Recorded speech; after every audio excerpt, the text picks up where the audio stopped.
Hi, this is Evaldaz from Digital Beehive. Let's talk about teamwork. I I have spent a lot of time building football team, and this is a complicated topic. I've spent what is it, I think it's 9 years or 10. No, it's 9 probably since I started playing football, and straight away I dive deep into the organizational stuff, and it's hard, but the only point what keep you going is the sense of necessity, the urgency. Okay, when you have deadline, let's say you have training or you have the game, you have the match, league match, cup match, anything. You are under pressure, and once you want something to happen, for example, be successful in sports like football in my case, you are just pushing yourself hard to make things happen. It doesn't matter what it takes. Like if you're a manager of a shitty team, you are basically everything. You're doing everything with the hope that some people are going to start helping you. You are the water boy, you are the manager, the assistant, you are the coach, you are the washing machine and shit. That's all true, and that's hard, but that's just the beginning of the things. Once you reach higher levels, organizational higher levels, you start learning new things, and that's even harder. And teamwork isn't that easy. So I think there are few types of teamwork. Teamwork is good. More people, you get things done faster. But the quality, the culture of the team is the most important thing. So basically it's not that hard to get group of people to do something.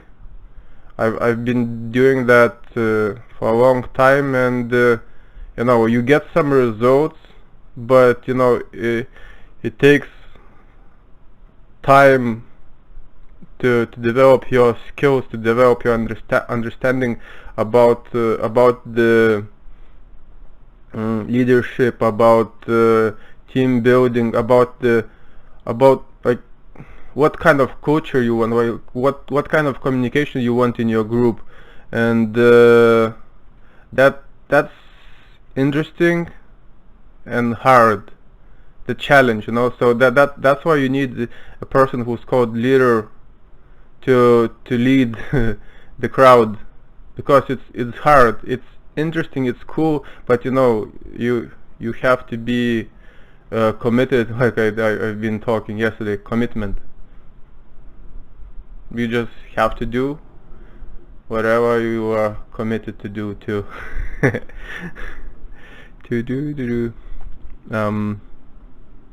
yeah. So being a business person, being a investor, consultant, or if you provide any professional services, you have to understand these things. The better your understanding about human communities, how people are organizing work, and what kind of goals they are trying to achieve, what they have in common, that all makes work easier.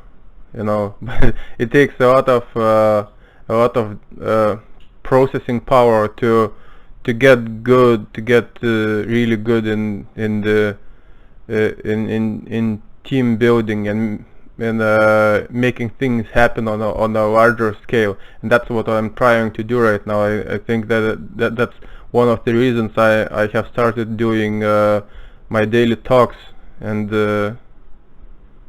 I'm pretty sure it's going to help me.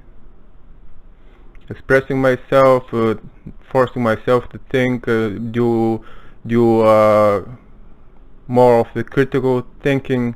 It's all very useful, and not only for me. I hope it will be useful for the people who are watching. At least from the, I don't know, like motivational standpoint.